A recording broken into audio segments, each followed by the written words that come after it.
Everyone, তোমরা সবাই কেমন আছো? আশা করি ভালো আছো, আমিও ভালো আছি। তো এই দেখো আমি হাতে মেহেদি করেছি। হ্যাঁ জানি পিছনেরটা খুবই বাজে হয়েছে, কিন্তু যাই হোক আজকে আমরা যাচ্ছি নিকলি। আর মানে আজকে না, কালকে যাব। আজকে তো অনেক রাত হয়ে গেছে। তো আর আমি রাত্রে শ্যুটটা নিয়ে রাখছি, সকালবেলা যদি আমি ঘুম থেকে না উঠতে পারি। আমাদের উঠতে হবে 6টার সময়। আমার এটা ভেবে খুবই কান্না আসতেছে। তো যাই হোক, আমি গোবিন্দ শুয়ে পড়ছে, আমি এখন ভাবলাম যে ইন্ট্রোটা নিয়ে পড়াটা শেষ করে পরে শুই। আর আমার ইংলিশ পরীক্ষা, এই দেখো পড়তেও আছে আমি। আর তোমরা সবাই এখন আমার পরীক্ষার মধ্যে আমি ঘুরতে যাচ্ছি। জুনকে তো নিচ্ছে না জুনের মা, আর আমি যাচ্ছি, জুনের মনটা খারাপ এর জন্য।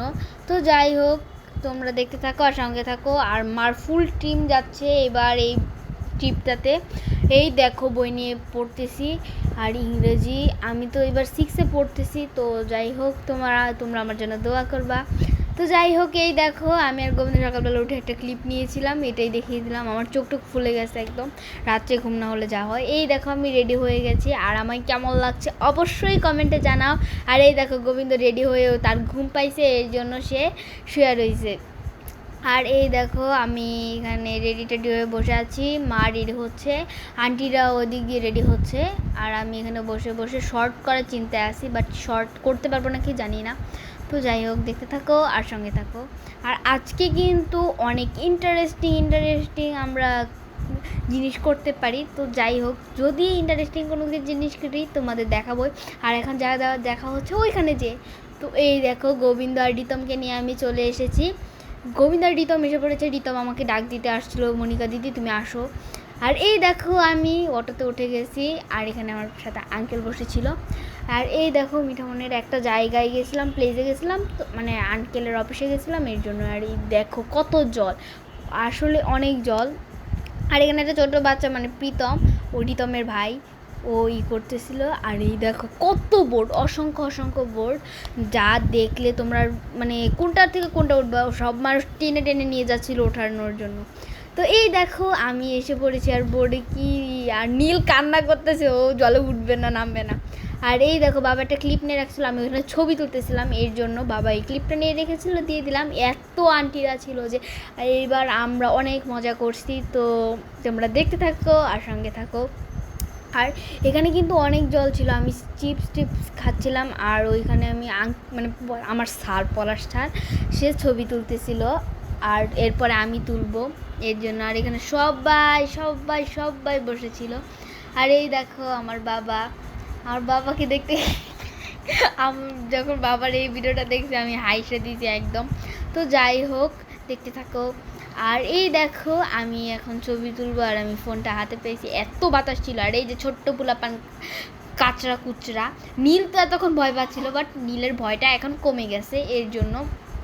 আর এই দেখো কত জল, আর এনভায়রনমেন্ট এত সুন্দর ছিল। একটু পর রোদ উঠতেছে, একটু পরে বৃষ্টি নামছে, একটু পরে আবার উঠছে, এরকমই। আর এখানে আমি মানে এত মজা করতেছিলাম, আমি মেয়ে একা, কিন্তু আমি অনেক মজা করছি, যেটা তোমাদের বলে বোঝাতে পারবো না। এই দেখো নিপা আন্টি আর আমার একটা দিদি লাগে, উনি ছবি তুলতেছেন। আর এই দেখো আমি বাতাসে চড়ে চাইতেই পারতেছিলাম না চোখ মেলে। আর এই দেখো যাদের উপলক্ষে আসা হয়েছিল তাদের ছবি। আর ওইটা পিছনে স্নিগ্ধ দাদা আর আন্টিরা ছিল। স্নিগ্ধ দাদাকে বলেছিলাম ভিডিও করে দিও, স্নিগ্ধ দাদা মানে ভিডিও করার, স্নিগ্ধ দাদার আমি দেখতেই পাচ্ছিলাম না যে স্নিগ্ধ দাদা কই আমি খুঁজতেছি, সে আমাকে কোনো ছবি তোলা দেওয়ার জন্য পাত্তাই নেই। তো যাই হোক, এখানে যে আমরা ফুল ফ্যামিলি ছবি তুলছি, আমার চুলে আমি কোনোভাবেই ছবি তুলতে পারছিলাম না। তো যাই হোক, দেখতে থাকো। আর এই দেখো আমি আন্টিদের সাথে ছবি তুলছি, আর এখন আমি ভিতরে চলে আসছি অনেক রোদ বলে। আর এই আমি রোদে একদম কালো হয়ে গেছি। আর এরকম ব্লগ দেখতে থাকো, আমাকে কেমন লাগছে অবশ্যই কমেন্টে জানাবো। আর অনেক শব্দ ছিল এখানে, নিচেটাতে তো এনভায়রনমেন্ট লাগানো থাকে।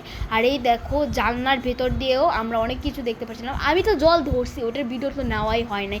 তো যাই হোক, দেখো জল যে এত পরিমাণ এবার কমই ছিল, সবাই স্নানও করছে এই জলে। আর এই দেখো আমরা যাচ্ছি হচ্ছে কিসের চর জানি, গোবিন্দা বলো তো?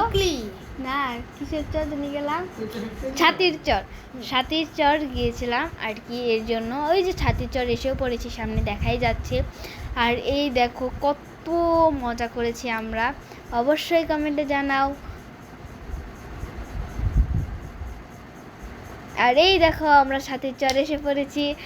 আর এই যে স্নিগ্ধ দাদা আমাকে বলতেছিল ব্লগার ম্যান। তো যাই হোক, এখানে আমাদের নৌকাটা রাখা হচ্ছিল, আর এখানে আন্টিরা নাকি স্নান করবে, এর জন্য আরেকটা করা হচ্ছিল। আর এই যে ওরা স্নান করবে বলে নামছিল, আমি এখানে একটা ক্লিপ নিয়ে রেখে দিয়েছি। আর এই দেখো আমরা এখন বোট থেকে নেমেও পড়েছি। আর এখানে গোলাপি হাঁসও ছিল, কত হাঁস ছিল যে তোমাদের বলে বোঝাতে পারবো না। আর এখানে আমি অটো থেকে ব্লগটা নিয়েছি। তো যাই হোক, তোমরা দেখো আমি মানে এই নৌকাটায় আমরা গিয়েছিলাম নাকি আমার মনে পড়ছে না সঠিক। আমি অটোতে খাওয়া দাওয়া করেই একদম উঠে পড়েছিলাম। আর আমরা খেয়েছিলাম ওখানে 1 প্লেট ভাত, মাছের ভর্তা, আর হচ্ছে হাঁসের মাংস। তো যাই হোক, এই দেখো আমি এখানে অটোতে বসে আছি, সবাই এখন আসার অপেক্ষায় আছি। আমার চুলের অবস্থা খুবই খারাপ ছিল, আমি চুল টুল বেঁধে একদম একাকার অবস্থা। আর এখানে অসংখ্য অসংখ্য বোটও যায়। আর আমি এখানে অটোতে বসে বসেই ভিডিও ক্লিপ নিয়েছিলাম, খাওয়া দাওয়া করে একদম অবস্থা খারাপ ছিল। আর এখানে আন্টিরাও দাঁড়িয়েছিল, আন্টিরা আসলে মোটর সাইকেল দিয়ে যাবে, আমরা অটো দিয়ে যাচ্ছি। আর এই দেখো আমি অটোতে বসে বসে একা। আর এখানে অনেক বাতাস, ওখানে বাবারা খাওয়া দাওয়া করছিল ওইখানে বসে বসে। আর এখানে আন্টিরা ছবি তুলছিল, আমি বললাম না আর আমি ছবি তুলবো না, ফোনটা নিয়ে একটু গেম খেলছিলাম।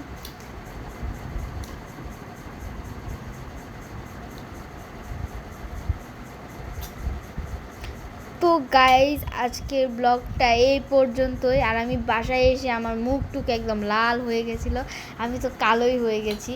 তো যাই হোক, আমার এই ব্লগটি কেমন লাগলো অবশ্যই কমেন্টে জানাবা। টাটা।